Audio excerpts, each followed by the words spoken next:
The year is 1986, and America is falling in love with an arcade game that allows the user to control a monster that destroys cities, eats people, and crushes the military. Flash forward to present, and it's 2018, and America is falling in love with a movie about an arcade game from 1986, starring arguably the last modern action movie star. So, does Rampage deliver on the exciting tale of monsters wreaking mayhem in downtown Chicago? Or should we send these monsters back to the lab for further testing?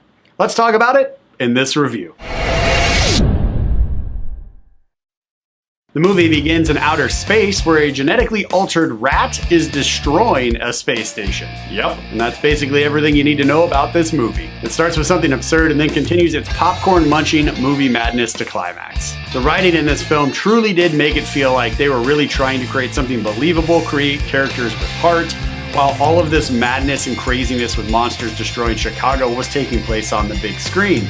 And for that, I actually did enjoy the writing aspect of this film. However, even though the monsters are trying to destroy humanity, they also kind of aren't. One could argue that the monsters would eventually get around to destroying everything going on in the world and destroying humanity.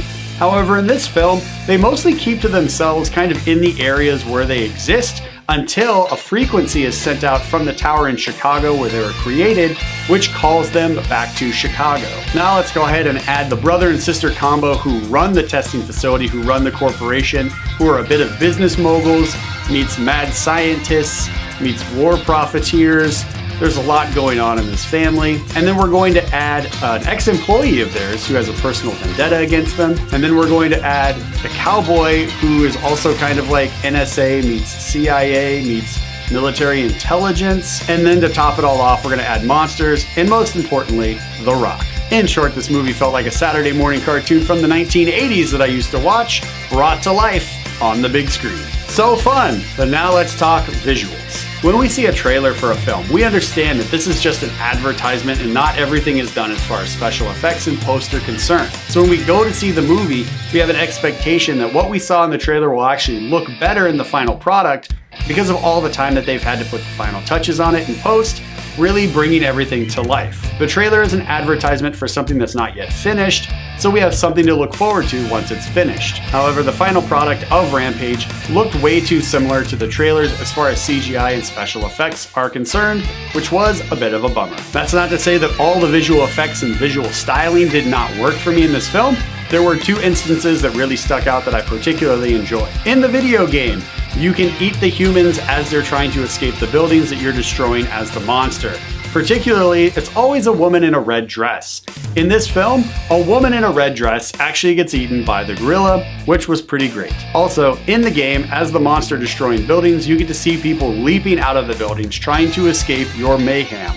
In this film, Dwayne "The Rock" Johnson literally jumps out of a building trying to escape the monster mayhem that's happening. Also, pretty great. But overall though, again, I was a little disappointed in the overall final product and how it looked, because it looked a little bit too much like the trailers, which means it didn't really look as polished as I would have hoped.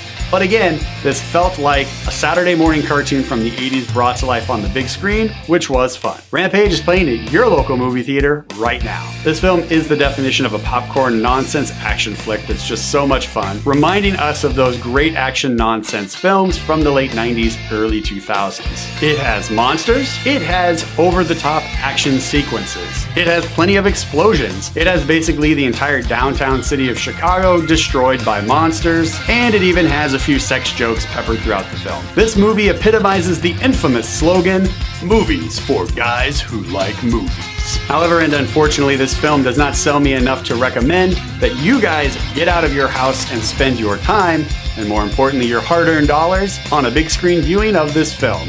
I will recommend that you check it out once it's available on DVD and Blu-ray, or your preferred streaming service, and because of that, it's getting at least one high five from this guy. If you'd like to watch a Rock movie because you're a fan of his films, just like me, I will recommend you check out Jumanji: Welcome to the Jungle now that it's available on DVD and Blu-ray. Rampage is playing at your local movie theater right now. Check it out.